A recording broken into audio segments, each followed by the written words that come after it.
Good morning, and thank you for joining us here on the Morning Medical Update.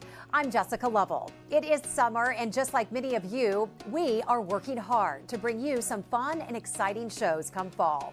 This morning, we are bringing you a rebroadcast of one of our favorite shows. If you have any questions, please leave them below. We will answer them during our live broadcasts on Monday, Wednesdays, and Fridays. So sit back and enjoy this Best of Morning Medical Update. The OGs. Good morning, everyone. It is Friday, February 11th. Welcome into the Morning Medical Update. Thank you so much for joining us here on Facebook and on YouTube. Coming up today, love is in the air. Your heart is beating fast for Valentine's Day, but for some, big emotions might land them in the hospital. More and more women are suffering from something called broken heart syndrome. Dr. Travis Love is a cardiologist here at the health system. He's going to join us to explain exactly what that is and why it is affecting so many people, especially women. We're going to talk about the causes and some possible treatment. We're also joined, of course, by Chief Medical Officer Dr. Steve Stites on this Friday, so make sure you get your questions sent in to us on YouTube, Facebook, and on the Medical News Network. You'll find links on your screen right there. In headlines around the metro this morning, the Park Hill School District School Board voted last night to extend the mask mandate through February 17th. That is also the same day that the mask mandate expires for schools in Kansas City. In the Gardner-Edgerton School District, masks will be optional for students starting Monday. Johnson County leading the metro in vaccinations. 73% of people in Johnson County are fully vaccinated. Leavenworth is second with 57%, followed by Platte, Jackson, and Wyandotte counties, with roughly each having 55% vaccinated. In KCMO, Health Department is opening a new COVID-19 testing site at the Bruce R. Hawkins Cultural Heritage Center on Blue Parkway. The site will offer free COVID tests every day, including weekends, through March 1st. But they do ask you to make an appointment. So let's get to our COVID count this morning. And Dr. Dana Hawkinson, he's our Medical Director of Infection Prevention and Control. Good morning to you. Hi. Hi. Numbers continue to go down for hospitalized patients. 58 active infections with 17 in the ICU and 8 on the ventilator, 97 in that recovery period. We continue to have deaths, though, in the hospital. So far for February, we've had 22 inpatient deaths from COVID alone. So the hospitalizations are trending down just like around the nation, but we see the deaths are still fairly high. We still have a high death rate, and but I think we understand that those deaths do follow hospitalizations as well. But overall, I believe the trend for cases and hospitalizations continues to improve. So that's some good news, Dr. Yeah, Stites. it's getting better. It's interesting, because a few days ago, Fauci starts talking about returning to what's a new normal, and we see school district masks probably going to come off toward the end of February. And I think in society in general, we're seeing messages about trying to open up a little bit. And I think at some point we're going to have to test that. I would remind our audience and remind everyone, there is still a very high rate of community transmission. We don't want to discount that. Remember, the new tests per day has dropped dramatically, thank goodness, but it's still at one of the highest levels in the entire pandemic. So my advice is, let's keep a close eye on what numbers do. I don't doubt that we're, by the end of February, early March, we're going to see the relaxing of a lot of mask mandates. It's probably time to do that. I think what we're going to have to do is then watch the numbers really closely and see what happens 2 weeks after that. But I do believe that we are headed hopefully into a much better spring, Hawkeye. But we're going to test it as we take all the masks off, especially in schools. Yeah, I think so. And I think the key thing here is that really please get fully vaccinated update. I mean, that should allow you to be out doing things a lot more than we have been the past few months, more back to like when the cases were much lower, but now you have that added protection of the vaccine and the booster, really to protect you and your family from that risk of hospitalization, severe disease, and death. So I agree. I think it is all going in the right direction, but we still have to be thoughtful and vigilant in what we do. And if you are part of some of those populations that are maybe more at risk, then just take a little bit more thought into what you're doing and judge those risks and benefits of anything you may be doing. I think a couple of interesting articles were published yesterday in the New England Journal. One was looking at a study, Hawk, of patients who've had, VA patients who were vaccinated initially with the J&J vaccine and whether or not they should be vaccinated secondarily with another J&J, what was called the homologous or heterologous approach, where they got a messenger RNA vaccine. It looked like the people who got J&J followed by the mRNA vaccine were doing much better for disease prevention, especially for serious illness and death, than those who got a homologous, that is J&J, again for the booster. So it looks like to me, when I read this, the mounting evidence suggests that if you've had J&J, the booster shot you should get should probably be an mRNA vaccine. Yeah, exactly. And I think, the CDC has recommended more that as not a recommendation, but a preference, so a preferred mRNA after the J&J vaccine. This data would help support that as well, and I think it's good. I think what we have shown is that these mRNA vaccines really have done well, provide us safety, provide us efficacy, really done all the things we've hoped they do in that short amount of time since they've been released. So I think it's good news and good data. We know that some of the companies are working on that Omicron variant vaccine. We'll see if that really does come to market, because we know that these current vaccines continue to provide good immunity. We know that you can and have had Omicron-specific antibodies after that boost.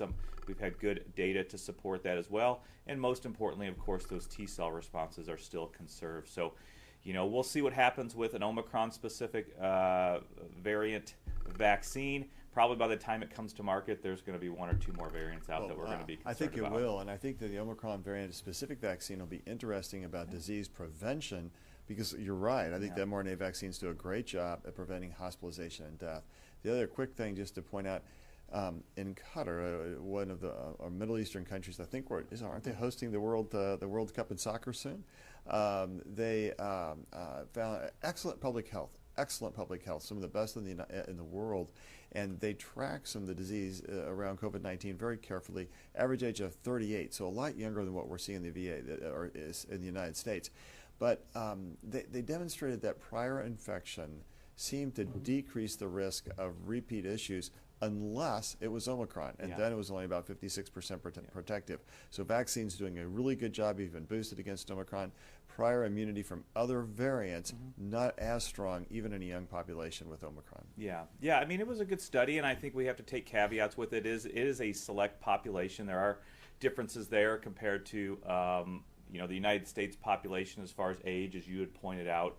Other things as comorbidities, but I think it is important to know and talk about past infection, and maybe as we get through more times when people are infected more than once. And if you survive, the problem with infection, Stephen, we've talked about this, is that anytime you get infected, you roll the dice with those complications. And so the best way to help prevent those things continues to be through vaccination. But then there is also other published data, more basic science research showing that those 3 exposures to spike, whether it's through 3 vaccine doses or whether it's through 1 infection and 2 vaccine doses, or vice versa, 2 vaccine doses and 1 infection, really continue to provide the greatest breadth of antibody responses and immunity towards spike. So vaccine continues to be the safest thing, but certainly we know that you can get immunity, especially immunity to other things other than spike that are on the coronavirus with natural infection. But the problem is that the complication rates can be significant, and so the best way to protect yourself against those continues to be vaccination. Yeah, we still have, how many was the day? 150 some odd patients here with the Omicron variant. Jess, it's still hard. I know that, and I want to just check and see if we have any reporters on the line, but in the meantime, I do have a question from Jonathan at Fox 4, and yesterday, an entire state, I lived in Nevada before I came here, and the entire state opened up the mask ban. No more masks. And so on my feed, people were so excited. Only a few people were like, I don't think this is a good idea. But for the most part, everyone was thrilled. So the question is, if you could, and you touched on it already this morning, but just elaborate on what you think about the drop of the mask mandates, and just as they start to just fall off. As the masks fall off, the mandates fall off. What do you think? It's a complicated question, right? We have to learn to live with COVID, and it is our new endemic disease. disease. I think what we're going to experience is what it shows us the last few years. The worst outbreaks have been in the late fall, early winter, or midwinter time, and I suspect that's not a mistake. That's probably what we're going to keep seeing as the variants arise, and hopefully the variants will become less severe, but there is no guarantee for that at all. They could become more severe. At some point, you have to return to some sense of normalcy, and I don't know the numbers in Nevada off the top of my head. For Kansas and Missouri, I'd say it'd be a little premature because we're still a little high, but you're going to have to start to approach some form of normalcy. What I would say, though, is that if you are immunocompromised, if you have underlying severe chronic disease, if you're over the age of 65, man, I would still leave that mask on, and I would watch and see how society does first. And because I think that's the question we don't know in the United States. There's some early data, and Hawk can comment on this probably better than I can, but coming out of Britain, Europe, and South Africa, that numbers drop, but when you have a large number of unvaccinated people, there is a constant there's a constant number of COVID that is higher than it was after other variants because Omicron still spreads so easily. So I think we have to look out for that. I think, again, we're building the airplane while we fly it. We've heard Fauci say the same thing. It's going to be time to start going back out into society. So I think we all have to brace for doing that, trying to make sure that we think about ourselves not as a big society, but in that big society, how is my health and how is the health around the people around me? How do I make sure I protect everyone? And then make those choices. I can tell you at my age and in my family, I have I almost called my mother-in-law 99. She's 89 years old. I'm still wearing the darn mask when I go to the grocery store and I go into indoor credit events. But I'm starting to go back to restaurants. I'm starting to do stuff again. But a follow-up with that is, and also some people are asking, if we don't take out the mask, how do we see how society is doing? No, I think that's right. I think it's, but you have to break it down into your own community of where things are on your own graph, and not try to think, well, because New York tends to be 3 weeks ahead of us, 2 to 3 weeks ahead. So I'd say Kansas City 2 to 3 weeks behind. So I'm happy the school districts are keeping masks on for a little longer, or into late February, early March. I think that'll give us a real sense of where things are. We're going to need to take them off. We're going to let the kids go, and we're going to have to do it in society too. And we take a risk when we do that. I think if we leave our masks on, Hawkeye, we take risks with that as well, if only from the emotional and mental toilet it affects. Yeah, but I think also we certainly cannot minimize those immunosuppressed or those older populations because we know that they are not insignificant, and you may not think that somebody doesn't have a solid organ transplant, so they're not immune suppressed, but they could be on immunosuppressive drugs for some other reason, autoimmune, rheumatologic diseases. They could have just inborn genetic immunosuppression. And so I think it's important to understand, just as you said, about your community and the people around you, because what we do affects others. And that's why it really continues to be down to the individuals really being thoughtful about what they do. And I can't emphasize enough, and we can't go back enough to really getting vaccinated. You did bring up that point about vaccinated populations, and certainly the vaccinated populations as a whole, or those communities, really tend to do better as far as spread, hospitalizations, and death. So I would say cautious optimism. Yeah. Think about where you are relative to all your risks and that risk of your family, recognizing, masks are going to be coming off, and that's probably okay. But it's also probably something we have to be really judicious about. Yeah, it's finding that balance between life back to normal and staying safe. Hey, we're building the airplane while we fly. I know. Okay, so we're going to talk about heart today. That's right, awesome. Are you ready? I'm ready. Let's do. So almost heartfelt. Every one of us has experienced some type of heartbreak in our lives. But did you know that there's a clinical difference between heartbreak and a true broken heart? So much so that doctors are now recognizing broken heart syndrome as a medical condition. Alexis Del Cid explains more. There's a reason why so many songs, movies, books, and musicals revolve around the brokenhearted, because so many of us can relate to that. From a cardiology standpoint, though, doctors tell us broken heart syndrome is a diagnosis, and it's relatively new, so they don't have nearly the data that they do on other heart conditions.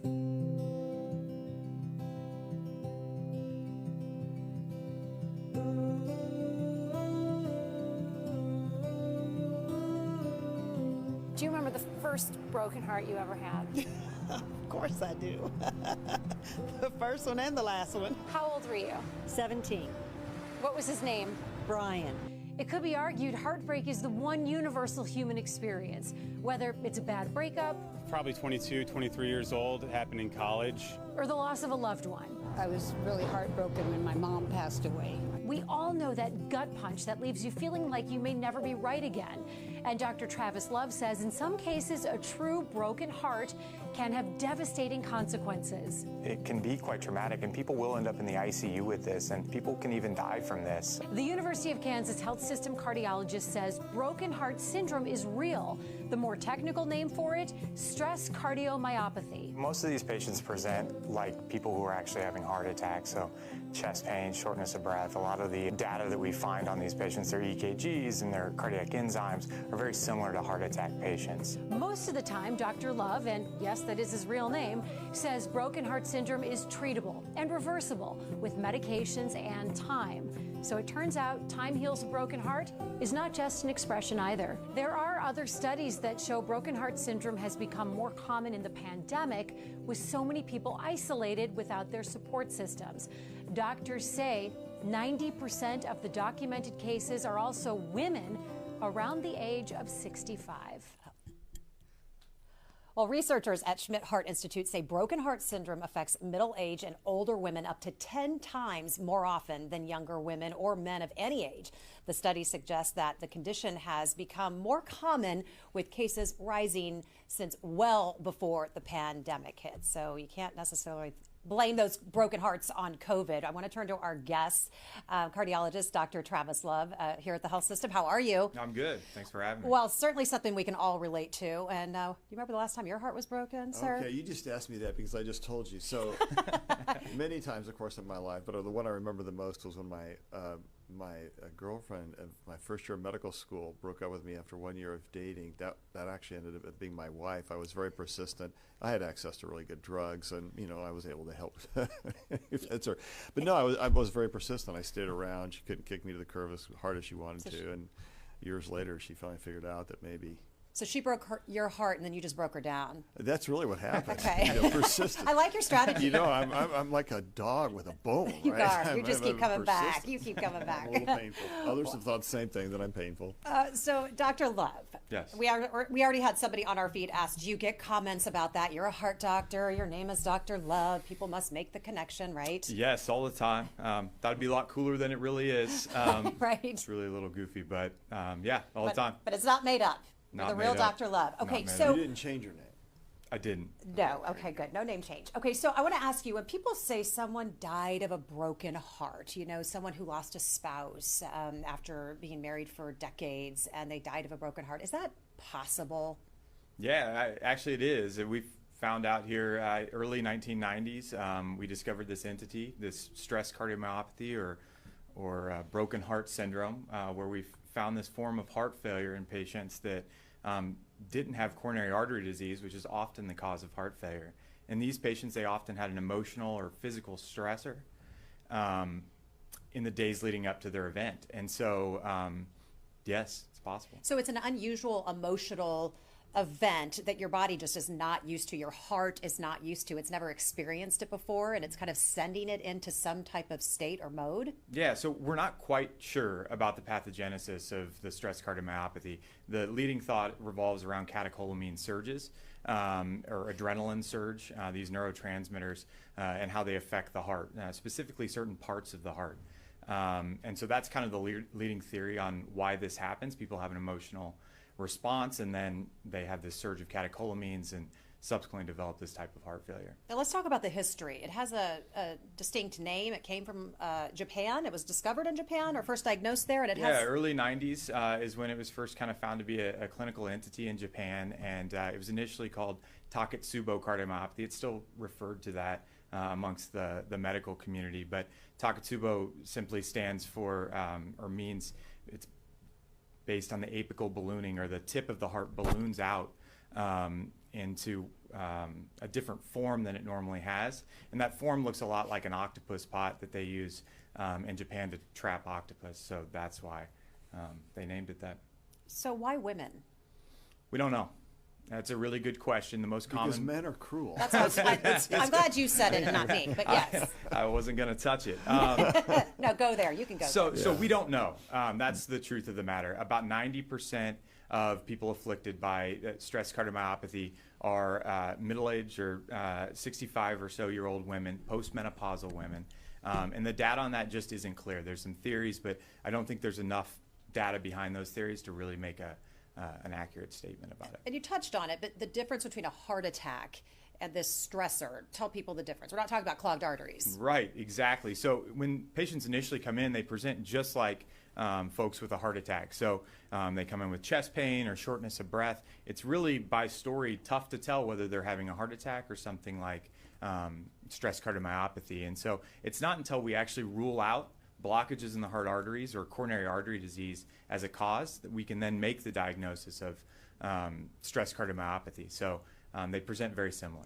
And certainly broken heart syndrome is a clever name, but this can come on not just from the morning of a broken heart, but also sudden fear, anxiety. Yeah. Is that anger? Are these all true to Yeah, true absolutely. To be? So any emotional stressor can cause it. Physical stressors as well. Patients who are in the ICU, patients who have stroke, any of these sorts of things can lead to stress cardiomyopathy. You can jump on in here I do have a couple questions. So how does someone distinguish this from a heart attack, Travis? Yeah, so like I said, this is really a diagnosis of exclusion, meaning we have to get rid of the diagnosis of coronary artery disease before we can say stress cardiomyopathy. So the best way to do that is a coronary angiogram, an actual invasive procedure where we go in and look at the coronary arteries directly, make sure that there's no blockages in the heart arteries that could be causing the abnormalities we're seeing on the echocardiogram.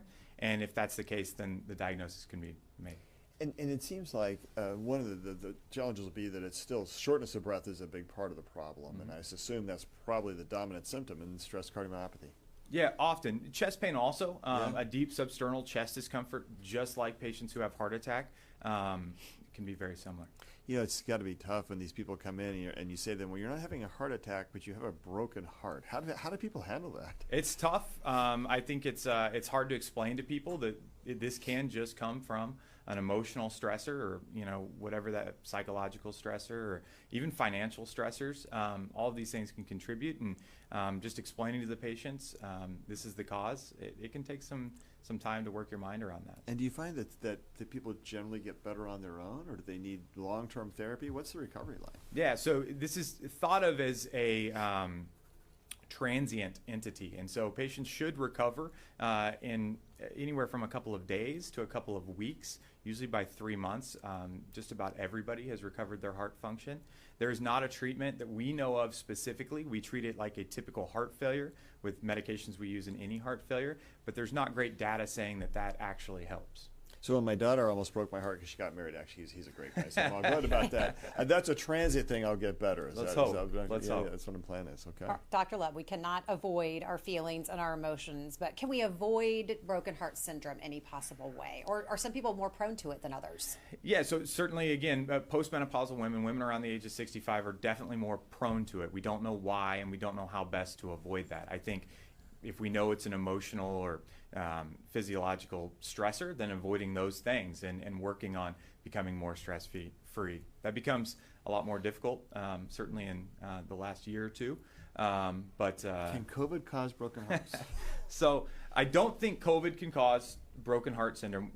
There is some data here recently that suggests that it's more frequent, especially in the last couple of years with around the time of COVID. I don't know that you can say that it's directly related to COVID, but certainly there's more psychological stress, there's more emotional stress, more social stress, more financial stress, and so we're seeing that. We're also seeing more critical illness. People are being in the hospital on ventilators and these sorts of things, which are also reasons to develop this type of stress cardiomyopathy. Have you ever seen this in young people? I mean, who does. doesn't experience heartbreak like a teenager? They're just more resilient. I think they must experience it more often. So yes, it does happen in young people a lot less often. So under the age of 35, it's actually pretty rare. Their hearts can take it. They can take it. They can take it. I want to weave in some community questions while we're talking about this today. So let's get to those as well. And one of our questions was, is somebody with an anxiety disorder more prone to this? And how do you know the difference between an anxiety attack and broken heart syndrome? Yeah, that's a good question. So we think that patients that do have anxiety and depression are a little bit more prone to developing stress cardiomyopathy, which makes some sense, I think, logically. So yeah, I think they're more prone to that. Is there a sense that all the catecholamines from stress will continue to build up or cause damage to the heart tissue? What do you think is the underlying cause? We just don't know. That's truly what we think is the case, is that these catecholamine surges are the cause, but we don't know that for sure. And so it's just something that's going to take a little bit more study. Yeah, I kept thinking all the times I've been super stressed in my life, and I wondered, sometimes you do get a little short of breath when that happens too. We think, well, it's just anxiety. You wonder, is it just anxiety? Well, that's also an interesting point, because I think this is an underdiagnosed entity. We know of patients that come into the hospital with chest pain and shortness of breath, but there's probably lots of patients that don't present with those symptoms when they have it. And in those cases, we may be missing these transient entities, and patients just may be recovering at home. Mary asked if you could clarify, people who have blocked arteries can't have broken heart syndrome.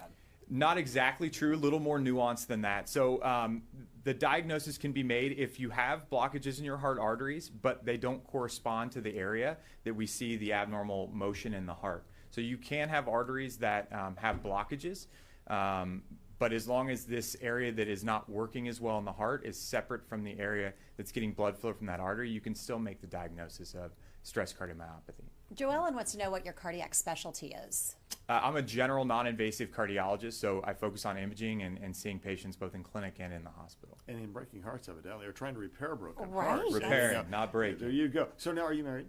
I am, yeah. And what's your broken heart story? I don't know that I have a great broken heart story. It's been broken many times. My grandma recently passed away, and so I think that's been a little tough. So. Yeah. So, I mean, again, elaborate a little bit on that. When somebody has a loss of different types of losses, I mean, not just a romantic loss, but different types of heartache and loss and pain and loss of a job, loss of financial security, and just different things that can cause major stress and sadness. Yeah. And is it linked to depression? Yeah, so absolutely. All of those things can be triggers, and like we said, depression and anxiety can also increase your risk of developing this, and learning these coping strategies to get around that, treating your anxiety, treating your depression, however that's best done, can be helpful probably in preventing this. Oh, wait, there's someone we haven't heard from about their broken heart story. I know, Hawkeye. Hello, how are So- you? You're not getting out of this And the hawk conversation. nest over there. Let's do it. I don't think we have enough. Okay, let me time. ask you. Yeah. No, I got All my it. How broken many hearts. hearts have you broken? Let's just do that. He laughs. Probably none. Probably Didn't mean to throw none. you.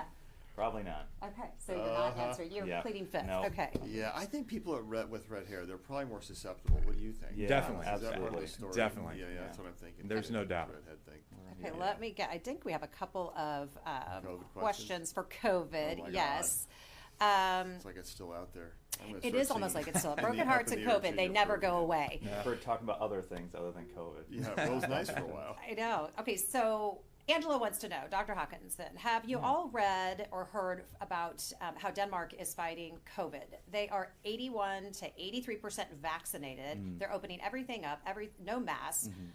Most of the older people are vaccinated. What gives with that, and what are they doing, and why can't we get on board with something like that?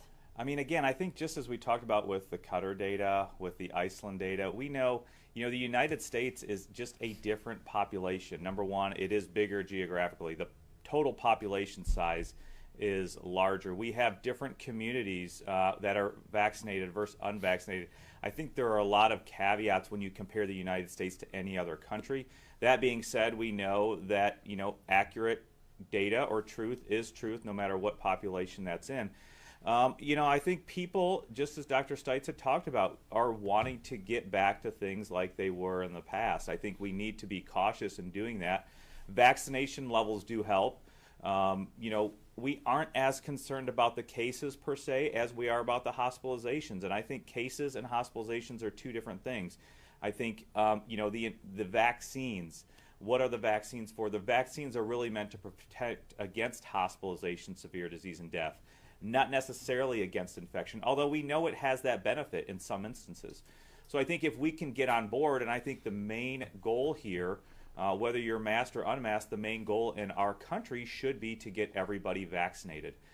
We know, unfortunately, there are groups of people who don't want to get vaccinated because maybe they don't believe in the vaccine. Maybe they don't think it's safe. It is obviously safe. It has been given in billions and billions of doses. It has proven to be much more safe than getting the disease. In addition, people sometimes just don't want to be told what to do, even if it's the right thing. We are seeing that play out right now in Canada with the truckers' protests. So, unfortunately, some people still don't want to get vaccinated. Vaccination continues to be the safest, healthiest way to get through this and to continue to open up. I'm not sure about Denmark's hospitalization and death rate, but we do know that a lot of their older population is vaccinated. So if we can keep our most vulnerable populations, whether that's age-based or comorbidities or immunosuppression-based, keep them protected by vaccination, but also get the other healthy people vaccinated as well, I think that we can start to do that, just as Dr. Stites alluded to earlier in the broadcast. And, I'm still hanging my hat on that vaccination is the way that we are going to continue to be able to release or decrease some of these mandates, get back to doing those things, get back to those large gatherings. But it really is incumbent upon every person to get vaccinated, to protect themselves, because I still believe vaccination also does help decrease spread in some form or another as well. Can we show the New York Times heat map for just a minute, guys? So, this map looks so much better than it did just a few weeks ago because it was solid purple just recently. And now you can see it beginning to lighten up in various areas of the country. And I think one of the things to recognize is that, especially in the Northeast where it's so much lighter, that there's a combination effect here. This is really hybrid immunity. The hybrid immunity means a lot of people have had COVID and a lot of people have been vaccinated. So if you step back and look at the data, for the ages, we talk a lot about vaccine resistance, but isn't it interesting that for those who are over 65, that 95% of Americans have been vaccinated and 89% of people are fully vaccinated.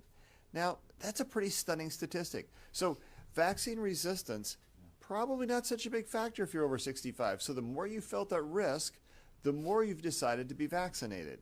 So it's funny, we fight about vaccines still, and people still want to think about, I'm going to go prescribe ivermectin, or I'm going to go prescribe hydroxychloroquine, or I'm going to do inhaled colloidal silver, and all these things that are not shown to have any efficacy, in fact, are probably dangerous to you. And then you look back, you step back, and you say, vaccination really has very few side effects, and it really does protect people over the ages, especially the older you get.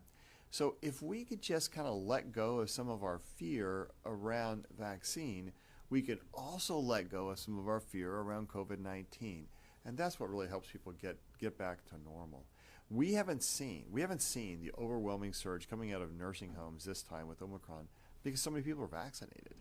And I think it clearly demonstrates that if you can be vaccinated, and I'm going to throw another part in here, and I know you'll believe too, Hawkeye, it's vaccinated and boosted. You really got to get the booster effect because that clearly shows the impact of it. Yeah. And finally, a report yesterday, I forgot where it was in, looking at women who are unvaccinated and the high risk of SARS-CoV-2 causing issues with the placenta and stillbirth. Yep. So for young women, both because you don't want a broken heart, you want a healthy pregnancy, get vaccinated. One last point, the United States has a much higher death rate from COVID than other wealthy countries, and the answer is we're not as vaccinated.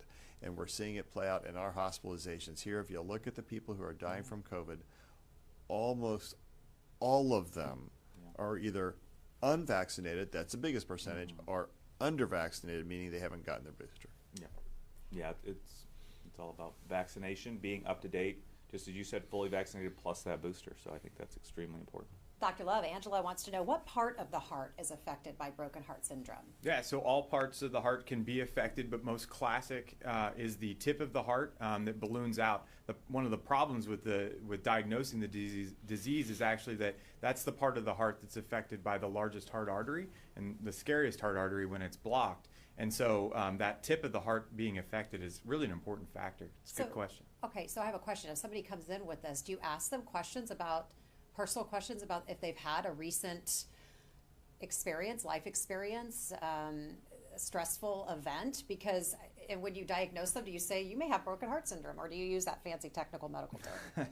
So we typically treat all of these patients like they're acute coronary syndrome or that they're having a heart attack. You do get questions with that have to do with emotional stress, because that's also a trigger for having a heart attack. And so, yeah, we ask those questions, but more to get to the answer of acute coronary syndrome or having a heart attack rather than this. And then if we find that there are no blockages in the heart arteries, then we rework the diagnosis. Then you proceed with that. And I ask that because Shirley is sharing a story with us this morning. We appreciate you. At 67, her husband of 48 years passed away within 37 days of diagnosis of his illness. Within 7 months, I took myself to the emergency room. They found no blockages or reason other than maybe possible indigestion. Would you venture to guess that this was broken heart syndrome, Dr. Love? It's really tough to know and to make that diagnosis without having images of the heart. Certainly, that's a really stressful event, and I'm sorry, Shirley, that happened. Chest discomfort can come on for lots of reasons, and so it's a possibility, but it'd be tough to make that diagnosis without further. I took myself to the ER once thinking I was having a heart attack. Yes. Of course, Did you have broken heart syndrome? Because I did not. I had acid reflux. I had acid reflux. Let's take a time out here. Get What her, was Steve. your most recent big heartbreak, Jess? Well, I remember my first one. Yeah. My first one. What was it? Jeff. Jeff. You just called him out. Sounds like he Don't knows even who get- he is. Don't even get me started with Jeff. There you go. I mean, I don't remember. You just sniffled about I don't it right remember there. sophomore year. I don't even say where I went to school, but anyway. So yes, I do remember. No, I had my heart broken so bad. My mom had to come over in the middle of the night and make sure I was still alive. So I get it. It's a real thing. But I mean, I remember taking myself to the ER thinking that I was having a heart attack, because women do that. It presents so strange, and they couldn't find anything. And at the end, I had acid reflux after a big old bill, and Sure. Someone saying, "Sorry, we can't find anything wrong with you." So Yeah. for women, I can see where they would come in thinking it was one thing, and it turns out to be something else. Why, I've seen this in some men, but why the preponderance of women? Is it because men are cruel? I wonder. No comment.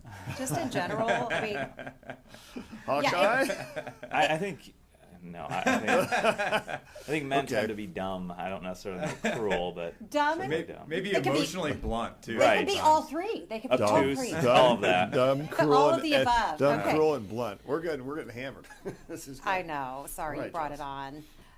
Okay, so question from Catherine: is broken heart syndrome a sudden onset condition, or can it develop over time? That's a good question. Yeah, great question. So we believe it to be a sudden onset syndrome, and oftentimes 1 to 5 days is the typical range where we'll have patients tell us their emotional or physical stressor was before they present with chest pain and shortness of breath. Where does GERD fit into this? Fanny wants to know. Yeah, it definitely fits in. A little bit different, but similar presentation. You can have chest pain or epigastric pain and present with similar symptoms to a heart attack. And so that's something else. Typically, the way we work through this sort of diagnosis is take care of the bad stuff first, kind of rule it out. So coronary artery disease, which is the most common killer of Americans in the United States here. We get rid of that as a possibility, and then we can focus on other things like stress cardiomyopathy and gastroesophageal reflux disease. I find it no coincidence that women are the ones experiencing this all the time. Oh, So listen, very I got plenty of reflux. I really want a little extra reflux. I'm happy to give it to you.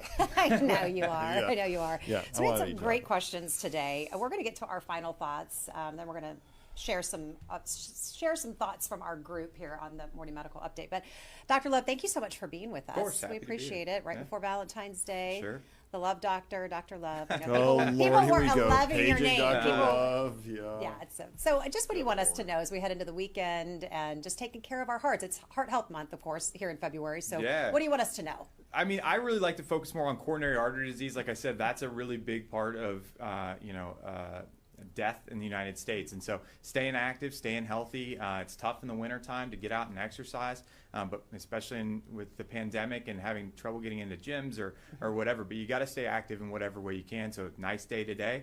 Get out, move around, and try and stay healthy. Is coronary disease still the #1 killer of women? It is. All right, let that sink in. Dr. Hawkinson, final thoughts from you today. Yeah, I mean, I think that's a good message from our from our guests. We've always talked about getting outdoors and being active and doing those things, especially help to reduce stress during the time of the pandemic. I know I'm going to be trying to do that this weekend. I was told by a patient this week that I looked fat on TV, so I will be out enjoying the nice weather, walking or running outside. I think everybody should get out. If you haven't been vaccinated, go get vaccinated. Maybe after your walk or after your exercise, I think that would be a good thing. Be up to date with your vaccinations. And I would just like to say happy belated birthday to my father as well. It was his birthday yesterday, so he is 73 years old now, and hopefully he will continue to have many more years. He is fully vaccinated and updated, so I feel that he is protected, and I'm glad about that. And if you know other people who are not still, please go get them vaccinated. Oh, happy birthday. Yeah. Thanks for sharing those fun pics, Dr. Stites. Yeah, get outside, get some fresh air and sunshine this weekend, right? You know, I think that's right. And exercise a lot. Now, I did that since I wasn't going to the gym as much right now because of Omicron. I hope to get back here in another week or two. I was been doing a lot of Peloton workouts at home, Allie Love and Hannah Corbin bar classes. Men for bar, that's an excellent way of keeping your back loose. Are you doing plies? I am doing plies. Okay, that's it's all I ugly, needed to ask but you. I'm doing them. Okay. And I love them. Just need to because clarify. Exercise makes a difference. Here's what I also know. Everyone is loved by someone. Don't break their hearts. Stay vaccinated. Stay safe. Make sure you take care of yourself so you can help take care of everyone else in your life who loves you and everyone that you love.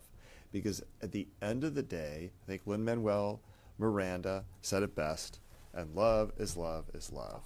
And I'm not just talking about the cardiologist. Okay. Yeah. Miranda quote, huh? Yeah. He is the best. He does His it. favorite. Live long His and fave. prosper. I There you love go. it. I love it. I love There you was a getting- Star Trek episode of The Broken Heart. Picard had to have a heart transplant on Star Trek. Awesome episode. I think we should actually lobby for him to write the next Star Trek movie. Picard? No, Miranda. Miranda. I would Oh. love That that. would be a That would be cool. the we collision digress. of your two worlds. I would be. It would. be. Broadway and Star Trek. It's awesome. Okay, thank you all for being with us today. We appreciate it. It was a good Friday show. So you can catch our show anytime on Facebook and on YouTube. But very important, set your timer because next Thursday we launch a brand new show called All Things Heart.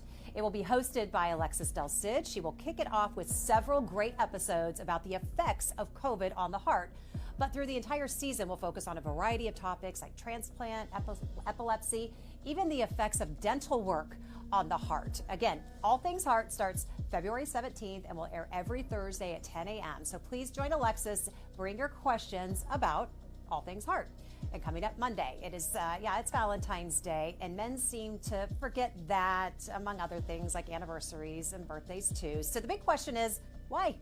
And you can't blame this one on COVID either. We'll find out about that on Monday. And yes, Monday is Valentine's Day, so time is running out.